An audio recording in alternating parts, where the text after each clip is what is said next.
Thanks for coming back for part 3 of Building the Throne. Now I've used the curve-driven pattern again to pattern around these nail heads. Okay, a lot of features here, but I'm just creating a small detail down at the bottom. This is a helical detail that's got a cylindrical piece in the middle, and then it's all trimmed together. So stepping down through this, the way it was made is first the helix and an arc swept along that helix, and then sweeping another surface going the other direction, making sure that they intersect a little bit, which is why you couldn't do all of that in a single feature, because there's a lot of self-intersection going on, which you need in order to trim these surfaces later on. Surface extrude to get a cylinder in the middle of all of that, and then you trim all of that together to kind of get a solid, well, it's not a solid, but a single surface body. And then I've got a boundary surface on the end here to close it off, and another trim to make it into a single surface body. Sometimes small details take a lot of work. In fact, they usually take more work than the big features. Okay, now next I'm working around here with an area to go behind and around the nail heads, and this is done with a set of ruled surfaces. Now the main back of the chair is just created from a revolved surface, and if we look at it, that's concave as you look at it from the outside or from the front of the chair. And so we've got a center line that's way out here because it's nearly flat, but it's curved a little bit. There's a lot of ways you can do this, and it kind of approximated what I've already got here. Then, of course, I had to trim out the material to fit into the chair and offset, because I'm getting ready to put in some of the indentations caused by the pin cushions, or these buttons that are applied to upholstery. And so I'll use a trim to trim out a number of patches, and then a series of lofts to loft in those puckers. And in this case, getting a real pucker is something that you try to avoid generally with a loft feature, but in this case, it was what I was looking for. So these four-sided shapes with the sharp corners kind of enabled me to get that effect. And I had to make each one of these individually, and then join them together with the rest of the back of the chair.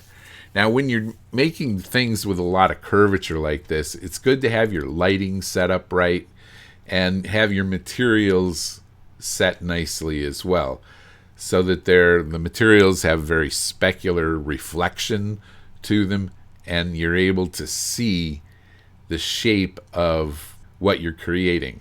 In this case, I used a cotton fabric for this, which is not very reflective, and I was probably working with a more metallic material, and then changed this to a non-reflective material close to the end. Maybe I could have used a leather to give it a more realistic sheen and still some reflection. But every project like this turns out to be slightly different, and there's no real formula for how you should create things like this. There are some best practices, but no real hard formula. I've got most of the big elements of the model taken care of. The swan body is still there. I've just hidden it, and I took a shot at creating the wing. So this was created with a series of cross sections and the two boundary edges. The move copy body just gave the wing some thickness and then trimmed it out a little bit. Okay, let's take a look at some of the feathers. Now, I remember doing this, and this was several years ago. But these feathers kind of baffled me, and I think for a while I just sat looking at the screen, figuring out how I was going to do this and what I wanted it to look like. So I just sometimes you just do rather than think. And I thought about this for a while, and then I just started doing something.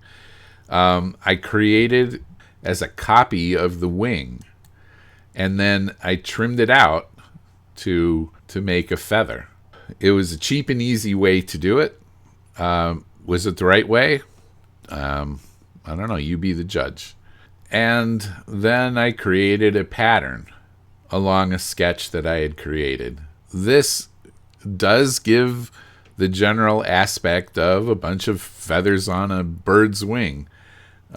Whether I use the right method to arrive at that or not is, that's up for discussion. Again, you have to judge how much reality can you afford. How much time are you allowed to sink into this project? Because the second set of feathers was really on a different pattern. I had to create a separate pattern, and then I started making the base of the wood around the base of the chair, which was just a simple sweep when it came down to it. The leg of the chair per se was easy to do. This was really just a loft using a couple of cross sections and a tangency setting in there. The banner sweep at the bottom was done in a similar way to how I did the one at the top, where I have a couple of cross sections and a couple of guide rails to take it from one end to the other. We've got some more feathers here. This would probably be the tail feathers that I'm working on at that point. And I've got the ball for the foot of the chair, the leg of the chair, and I used the freeform tool here to give a little shape on. This was probably one of the more questionable areas of the model, but I used the freeform to give a little shape to the top of the foot of the goose or the swan or whatever this winds up being. I didn't want this to be just a perfect offset from the egg. I wanted to give it a little bit of an organic shape, and I'm not sure if the freeform was actually captured that sort of feeling, but it's the tool that I used. From here, I created the little bones in the foot for the bird, and then I used fillets to get them in, to kind of round them in a little bit. Now I had to use a separate mirror feature for the other leg for the bird, since I didn't want to make these asymmetrical. And then I combined to make a solid with the rest of the body of the bird and any solids that I had created down here at the bottom. Okay, and what's left?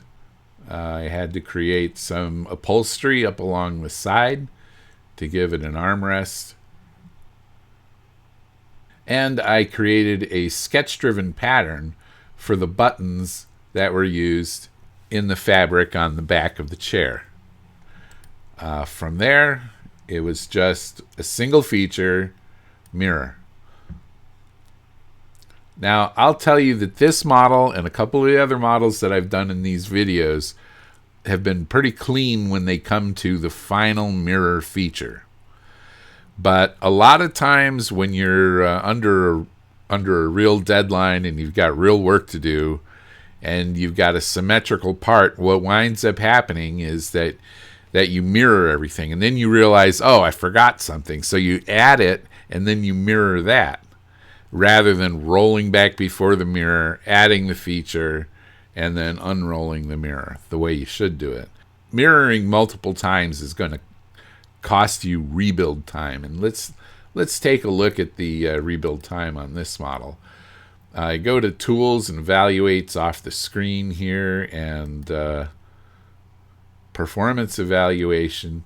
So the rebuild time on this model is 20 seconds. It has 227 features. On the Corvette model that I did, I think that one had 270 features, and the rebuild time on that one was more along the lines of 45 seconds. Now that's on a laptop machine that's several years old. I mean, it was good when I got it, but I know a lot of people are in this situation. Not everybody gets a great new computer every 3 years. Most of us wish we did, but when you got to pay for your own stuff, you don't always do that. So this is something that you need to pay attention to, especially in SolidWorks, where rebuild time is king. How much time you're going to spend on the model doesn't always depend on how much work it takes. It does depend on how long it takes the computer to recompute what you've done. So that's how to model a crazy throne chair in SolidWorks, should you be inclined to do so.